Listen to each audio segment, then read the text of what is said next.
Si vous saviez ce qui se passe réellement quand vous entrez dans le combat spirituel, vous n'auriez plus jamais peur, parce qu'il existe une armure, une stratégie et une victoire que Dieu réserve seulement à ceux qui se lèvent. Restez avec moi. Combien d'entre vous se sentent épuisés par des combats invisibles, des luttes qui semblent sans fin? Restez avec moi, car ce que je vais partager pourrait bien changer votre compréhension du combat spirituel. Mes bien-aimés, laissez-moi vous poser une question qui pourrait transformer votre vie aujourd'hui. Combien d'entre vous se sentent épuisés par des batailles invisibles, des luttes qui semblent ne jamais finir? Restez avec moi, car ce que je vais partager pourrait changer votre compréhension du combat spirituel pour toujours. Mes frères et sœurs, je me tiens devant vous aujourd'hui avec un cœur brûlant, un cœur qui désire ardemment vous transmettre une vérité qui a transformé ma propre marche avec Dieu. Cette vérité n'est pas nouvelle, elle a été proclamée par les géants de la foi avant nous, et notamment par Charles Spurgeon, ce grand prédicateur qui disait que la victoire chrétienne n'est pas une question de force humaine, mais de dépendance divine. Spurgeon comprenait quelque chose que beaucoup de croyants aujourd'hui ont oublié. Le combat spirituel n'est pas une option dans la vie chrétienne, c'est une réalité incontournable. Dès l'instant où vous avez accepté Christ comme votre sauveur, vous êtes entré dans une guerre cosmique entre la lumière et les ténèbres. L'apôtre Paul nous le rappelle avec une clarté saisissante dans Éphésiens 6, verset 12. « Car nous n'avons pas à lutter contre la chair et le sang, mais contre les dominations, contre les autorités, contre les princes de ce monde de ténèbres, contre les esprits méchants dans les lieux célestes. » Comprenez-vous la profondeur de ces paroles? Vos véritables ennemis ne sont pas les personnes qui vous entourent, aussi difficiles soient-elles. Vos véritables adversaires sont des forces spirituelles qui cherchent à détruire votre foi, à saboter votre destinée, à voler votre joie et à éteindre la lumière de Christ en vous. Ces forces sont réelles, elles sont organisées et elles sont déterminées. Mais voici la glorieuse vérité que je veux graver dans vos cœurs ce jour. Si vous évoluez dans ce combat spirituel, si vous grandissez, si vous apprenez, si vous vous fortifiez, vous serez toujours victorieux. Notez bien que je n'ai pas dit si vous combattez, j'ai dit si vous évoluez. Il y a une différence monumentale entre simplement combattre et évoluer dans le combat. Beaucoup de chrétiens combattent, mais ils ne progressent pas. Ils répètent les mêmes erreurs année après année. Ils tombent dans les mêmes pièges, succombent aux mêmes tentations et se retrouvent prisonniers des mêmes forteresses mentales. Pourquoi? Parce qu'ils n'ont jamais appris à évoluer dans leur combat spirituel. Ils n'ont jamais compris que la croissance spirituelle est la clé de la victoire permanente. Spurgeon avait l'habitude de dire que le chrétien qui ne grandit pas est comme un soldat qui reste éternellement à l'entraînement de base, sans jamais acquérir les compétences nécessaires pour gagner la guerre. Mes amis, Dieu ne vous a pas appelé à stagner. Il vous a appelé à progresser, à monter de gloire en gloire, de force en force. Regardez la vie de David. Quand il était jeune berger, il combattait les lions et les ours qui menaçaient son troupeau. Ces combats l'ont préparé pour Goliath. Goliath l'a préparé pour les guerres qu'il mènerait en tant que roi. David évoluait constamment dans son combat spirituel. Chaque victoire le préparait pour la suivante. Chaque bataille le rendait plus sage, plus fort, plus dépendant de Dieu. C'est exactement ce que Dieu veut faire dans votre vie. 1 Corinthiens 15, verset 57 déclare « Mais grâces soient rendues à Dieu, qui nous donne la victoire par notre Seigneur Jésus-Christ. » Remarquez que la victoire nous est donnée. Elle n'est pas quelque chose que nous devons mériter ou conquérir par nos propres forces. Elle est un don de Dieu à travers Christ. Mais voici où beaucoup se trompent. Ils pensent que parce que la victoire est un don, ils n'ont rien à faire. Ils attendent passivement que Dieu fasse tout à leur place. C'est une erreur tragique. La victoire est donnée, c'est vrai, mais vous devez apprendre à la saisir, à la marcher, à la vivre.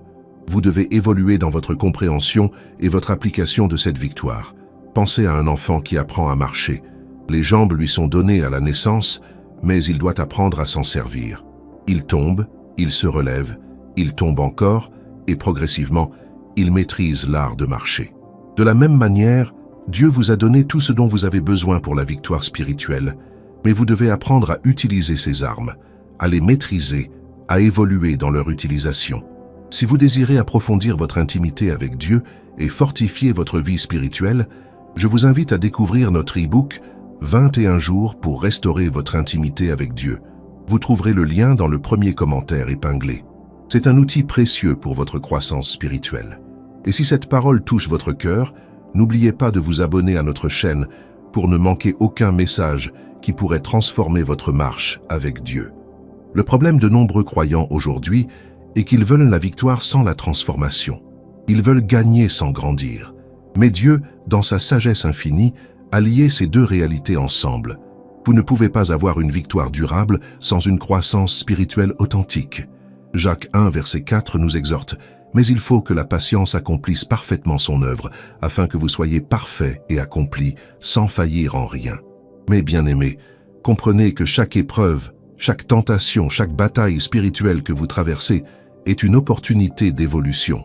Dieu ne permet pas ces défis pour vous détruire, mais pour vous développer. Il ne permet pas ces combats pour vous affaiblir, mais pour vous fortifier. Chaque difficulté est une école où Dieu vous enseigne quelque chose de nouveau sur lui-même, sur vous-même et sur le royaume spirituel.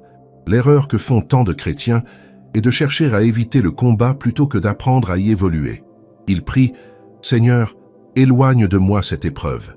Mais Dieu, dans son amour, répond souvent « Non, mon enfant, je vais plutôt te donner la force de la traverser et d'en sortir transformé. » Car Dieu sait que ce n'est pas en évitant les batailles que vous deviendrez forts, mais en les traversant avec lui. Romains 8, verset 37, proclame cette magnifique vérité. Mais dans toutes ces choses, nous sommes plus que vainqueurs par celui qui nous a aimés. Plus que vainqueurs. Pas simplement vainqueurs, mais plus que vainqueurs.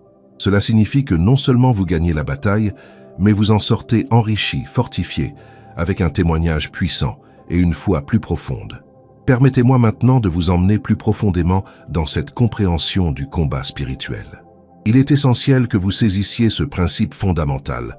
L'évolution dans le combat spirituel commence par la connaissance de qui vous êtes en Christ. Trop de croyants combattent avec une identité brisée, une vision déformée d'eux-mêmes, et c'est précisément là que l'ennemi remporte ses plus grandes victoires. Quand vous ne savez pas qui vous êtes, vous combattez depuis une position de faiblesse. Mais quand vous comprenez votre identité en Christ, tout change. Vous n'êtes plus une victime qui espère survivre. Vous êtes un enfant du roi qui règne déjà en Christ. Colossiens 3, verset 3 déclare « Car vous êtes morts, et votre vie est cachée avec Christ en Dieu. » Votre véritable vie n'est pas exposée aux attaques de l'ennemi. Elle est cachée, protégée, sécurisée en Christ. Imaginez un instant un prince qui grandirait sans savoir qu'il est de lignée royale. Il vivrait comme un mendiant, pensant qu'il n'a aucun droit, aucune autorité, aucun héritage. C'est exactement ce qui arrive à tant de chrétiens. Ils sont enfants du roi des rois, co-héritiers avec Christ, mais ils vivent comme des orphelins spirituels, intimidés par l'ennemi, terrorisés par les circonstances, paralysés par la peur. L'évolution dans le combat spirituel exige que vous renouveliez constamment votre intelligence. Romains 12, verset 2 nous commande « Ne vous conformez pas au siècle présent, mais soyez transformés par le renouvellement de l'intelligence, afin que vous discerniez quelle est la volonté de Dieu, ce qui est bon, agréable et parfait. » Le renouvellement de l'intelligence n'est pas un événement unique, c'est un processus continu. Chaque jour, l'ennemi bombarde votre esprit avec des mensonges. Il vous dit que vous êtes faible, que vous êtes indigne, que vous ne changerez jamais, que Dieu est déçu de vous, que votre situation est sans espoir. Ces mensonges, si vous les acceptez, deviennent des forteresses dans votre pensée. Et ces forteresses déterminent l'issue de vos batailles spirituelles. 2 Corinthiens 10, versets 4 et 5, nous donne la stratégie divine, car les armes avec lesquelles nous combattons ne sont pas charnelles, mais elles sont puissantes, par la vertu de Dieu, pour renverser des forteresses. Nous renversons les raisonnements et toute hauteur qui s'élève contre la connaissance de Dieu, et nous amenons toute pensée captive à l'obéissance de Christ. Remarquez l'ordre divin. Renverser les forteresses, puis amener toute pensée captive. Vous ne pouvez pas capturer vos pensées si vous n'avez pas d'abord détruit les forteresses qui les produisent. Une forteresse est un système de pensée, une croyance profondément enracinée qui contredit la parole de Dieu. C'est un mensonge que vous avez cru si longtemps qu'il est devenu votre vérité. Peut-être avez-vous une forteresse de rejet. Vous avez été blessé si souvent que vous croyez maintenant que personne ne peut vraiment vous aimer, pas même Dieu.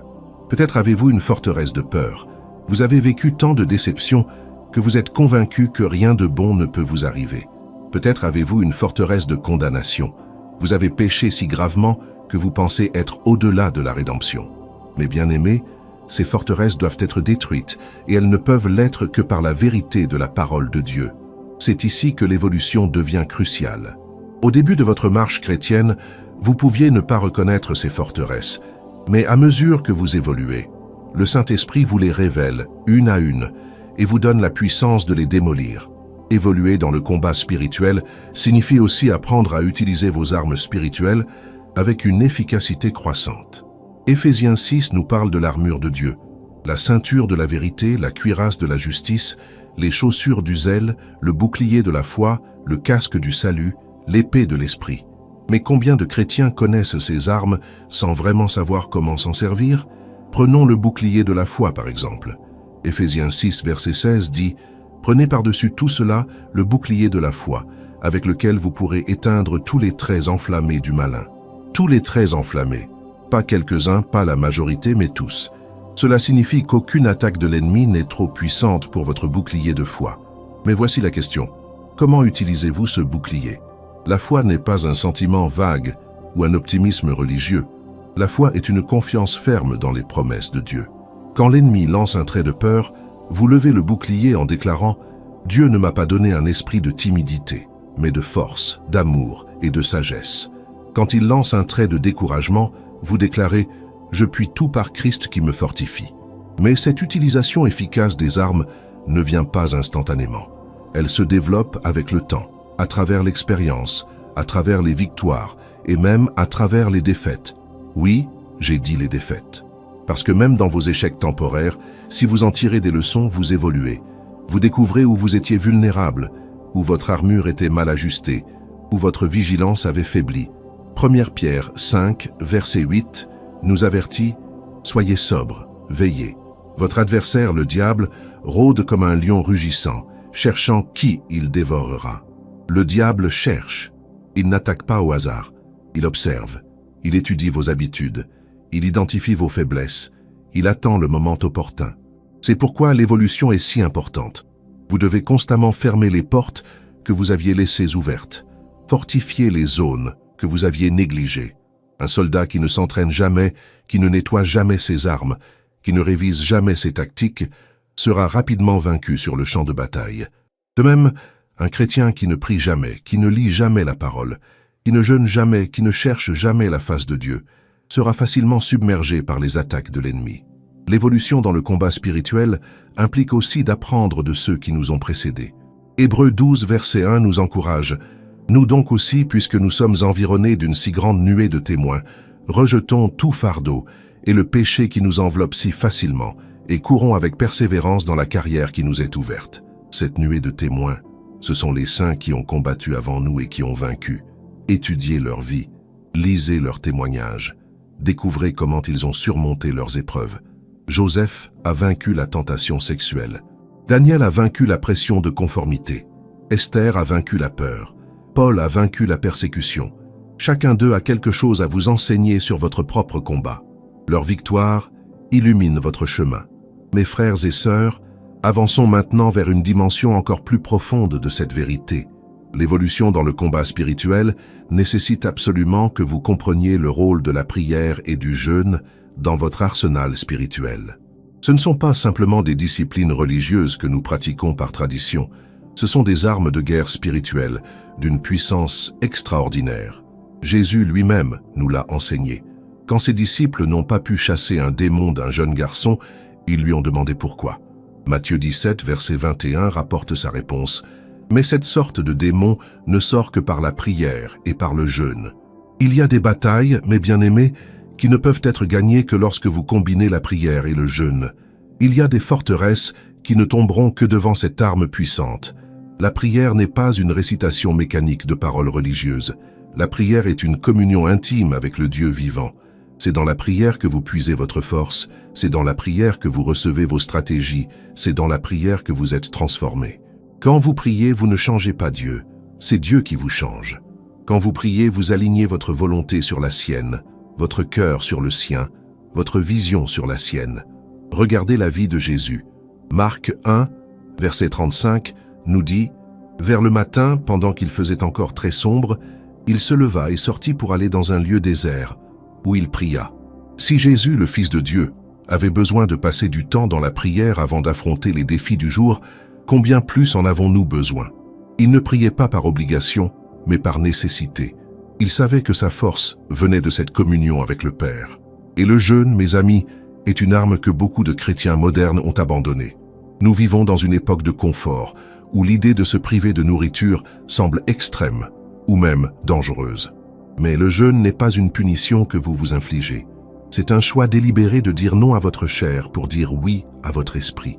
C'est un acte de guerre contre les désirs qui cherchent à vous contrôler. Quand vous jeûnez, vous déclarez « Mon corps ne me contrôle pas, mes appétits ne me dominent pas. Je suis maître de moi-même par la puissance du Saint-Esprit. » Ésaïe 58 nous révèle les bénéfices extraordinaires du jeûne.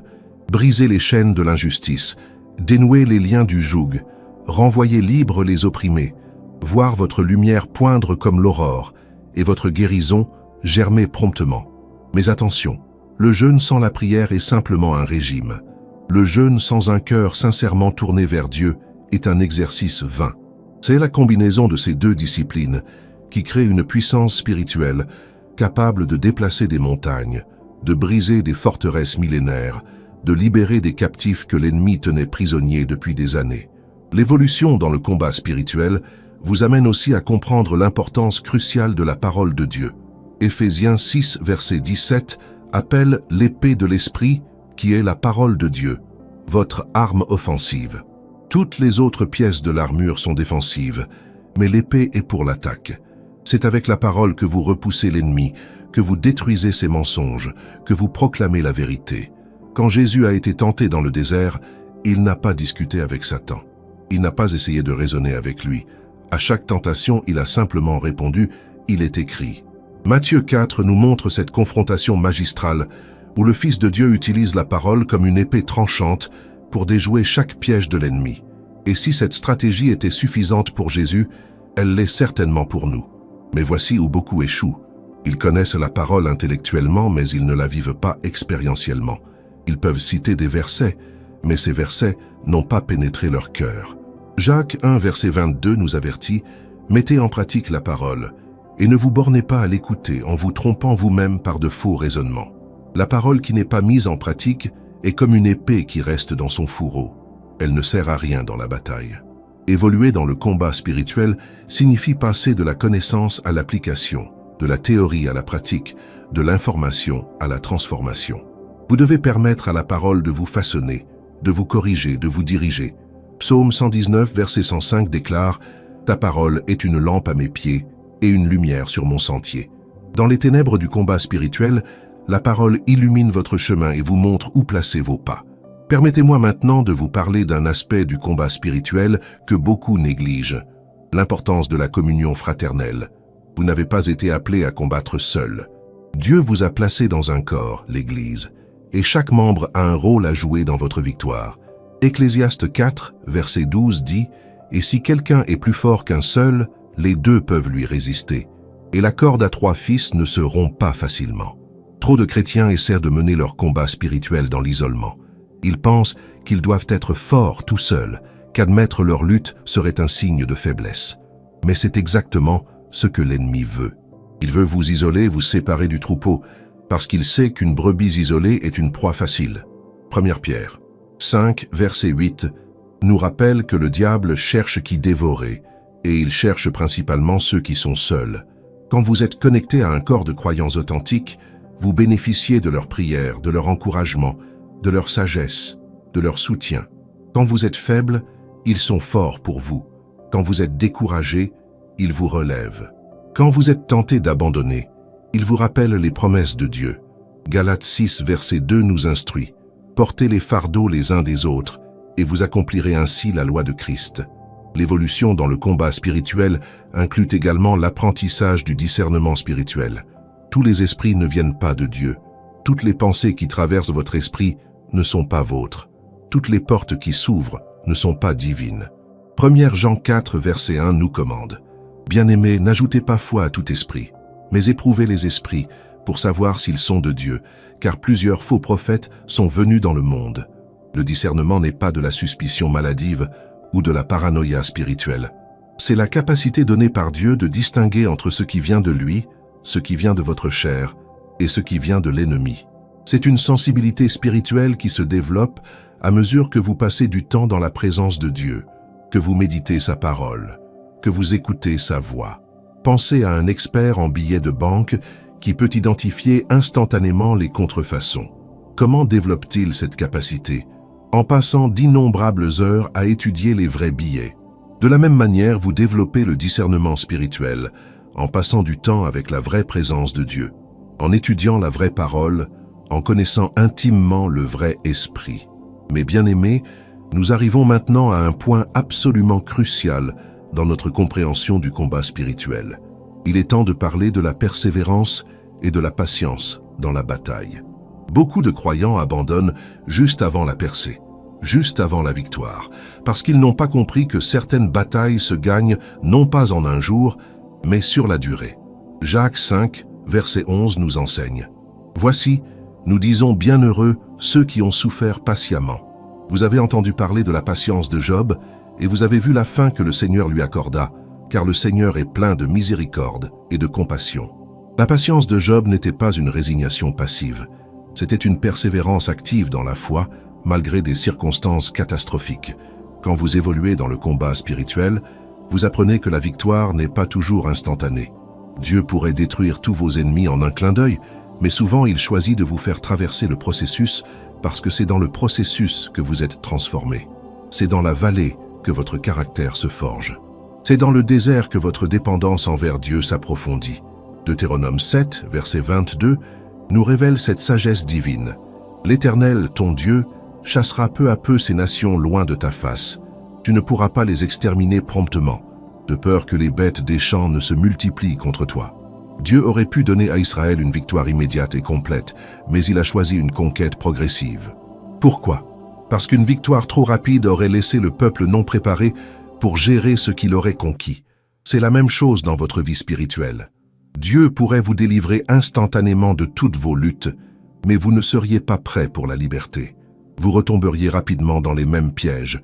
C'est pourquoi il vous fait évoluer progressivement, vous fortifiant à chaque étape, vous enseignant à chaque bataille, vous mûrissant à travers chaque épreuve. La persévérance dans le combat spirituel nécessite que vous gardiez vos yeux fixés sur Jésus, l'auteur et le consommateur de votre foi. Hébreux 12, verset 2 nous exhorte, « Ayant les regards sur Jésus, le chef et le consommateur de la foi, qui, en vue de la joie qui lui était réservée, a souffert la croix, méprisé l'ignominie, et s'est assis à la droite du trône de Dieu. » Jésus lui-même a enduré la croix en gardant ses yeux sur la joie qui l'attendait. Mes amis, dans vos moments les plus difficiles, quand la bataille fait rage et que vous êtes tentés d'abandonner, vous devez regarder au-delà de la douleur présente et voir la gloire à venir. Romains 8, verset 18 proclame « J'estime que les souffrances du temps présent ne sauraient être comparées à la gloire à venir qui sera révélée pour nous. Vos larmes d'aujourd'hui arrosent les graines de votre témoignage de demain. » L'évolution dans le combat spirituel vous apprend aussi l'importance de la louange et de l'adoration au milieu de la bataille. C'est l'une des armes les plus puissantes et pourtant les plus négligées. Deuxième, Chronique 20, nous raconte l'histoire remarquable du roi Josaphat qui, face à une armée ennemie écrasante, a placé les chantres en avant de son armée pour louer Dieu. Et pendant qu'ils chantaient, Dieu a mis en déroute leurs ennemis. Pourquoi la louange est-elle si puissante? Parce que quand vous louez Dieu au milieu de votre épreuve, vous déclarez que Dieu est plus grand que votre problème. Vous proclamez sa souveraineté sur votre situation. Vous reconnaissez que peu importe ce que vous voyez, Dieu reste digne de toute gloire. Et cette déclaration de foi active la puissance de Dieu dans votre vie d'une manière extraordinaire. Psaume 22, verset 3, déclare que Dieu habite au milieu des louanges de son peuple. Quand vous louez, vous créez un environnement où la présence de Dieu se manifeste puissamment. Et là où Dieu est présent, les ténèbres doivent fuir. Là où Dieu est présent, l'ennemi est vaincu. Là où Dieu est présent, les captifs sont libérés. Mais attention, je ne parle pas d'une louange superficielle, d'un chant mécanique de cantiques religieux. Je parle d'une adoration authentique qui vient du plus profond de votre être, même quand tout en vous voudrait se plaindre. C'est cette louange sacrificielle, cette louange qui vous coûte quelque chose, qui brise les chaînes et ouvre les portes des prisons. L'apôtre Paul et Silas en ont fait l'expérience dans la prison de Philippe. Acte 16, verset 25 nous dit « Vers le milieu de la nuit, Paul et Silas priaient et chantaient les louanges de Dieu, et les prisonniers les entendaient. Ils ne priaient pas pour être libérés. Ils ne se plaignaient pas de l'injustice. Ils louaient Dieu. Et leur louange a provoqué un tremblement de terre qui a ouvert toutes les portes de la prison. Mes frères et sœurs, vos chaînes aujourd'hui ne sont peut-être pas physiques, mais elles sont tout aussi réelles. Peut-être êtes-vous enchaînés par la peur, par la dépression, par l'addiction, par l'amertume, par le découragement. Laissez-moi vous dire que la louange peut briser ces chaînes. La louange peut ouvrir les portes que vous pensiez fermées à jamais. L'évolution dans le combat spirituel implique également d'apprendre à pardonner rapidement et complètement. Le manque de pardon est l'une des plus grandes entraves à votre victoire spirituelle. C'est comme porter une ancre pendant que vous essayez de courir. Éphésiens 4, versets 26 et 27 nous avertit « Si vous vous mettez en colère, ne péchez point, que le soleil ne se couche pas sur votre colère et ne donnez pas accès au diable. » Remarquez que le texte dit « Ne donnez pas accès au diable ». Quand vous refusez de pardonner, vous ouvrez une porte par laquelle l'ennemi entre dans votre vie. Vous lui donnez un terrain légal pour vous tourmenter, pour vous opprimer, pour saboter vos bénédictions. Le pardon n'est pas une suggestion gentille, c'est un commandement stratégique pour votre victoire spirituelle. Je sais que pardonner peut sembler impossible, surtout quand la blessure est profonde. Mais comprenez ceci, le pardon n'est pas un sentiment, c'est une décision. Vous ne pardonnez pas parce que l'autre le mérite. Vous pardonnez parce que vous méritez d'être libre. Vous pardonnez parce que Christ vous a pardonné infiniment plus. Colossiens 3, verset 13 dit « Supportez-vous les uns les autres, et si l'un a sujet de se plaindre de l'autre, pardonnez-vous réciproquement. De même que Christ vous a pardonné, pardonnez-vous aussi. » Évoluer dans le combat spirituel signifie aussi développer une vie de sainteté et de consécration. Vous ne pouvez pas vivre dans le péché et espérer gagner des batailles spirituelles. 1 Pierre 1, versets 15 et 16, nous exhorte « Mais, puisque celui qui vous a appelé est saint, vous aussi soyez saints dans toute votre conduite, selon qu'il est écrit « Vous serez saints, car je suis saint ». La sainteté n'est pas un fardeau légaliste, c'est une protection divine. Quand vous marchez dans la sainteté, vous fermez les portes que l'ennemi cherchait à utiliser contre vous. Quand vous marchez dans la sainteté, vous augmentez votre sensibilité à la voix de Dieu. Quand vous marchez dans la sainteté, votre prière devient plus puissante, votre autorité spirituelle s'accroît, votre témoignage devient irrésistible. Mes bien-aimés, nous voici arrivés au terme de ce message, mais en vérité, ce n'est que le commencement de votre victoire. Tout ce que nous avons partagé aujourd'hui n'est pas simplement de l'information, c'est une invitation à évoluer, à grandir, à devenir le guerrier spirituel que Dieu vous a appelé à être. La victoire n'est pas une destination lointaine, elle est une réalité présente pour ceux qui choisissent d'évoluer dans leur combat. Rappelez-vous cette vérité fondamentale. Si vous évoluez dans le combat spirituel, vous serez toujours victorieux. 1 Jean 5, verset 4 déclare « Parce que tout ce qui est né de Dieu triomphe du monde, et la victoire qui triomphe du monde, c'est notre foi. Votre foi n'est pas faible, elle est victorieuse. Votre destinée n'est pas l'échec, c'est le triomphe en Christ. » Je vous remercie du fond du cœur d'avoir pris ce temps précieux pour écouter ce message.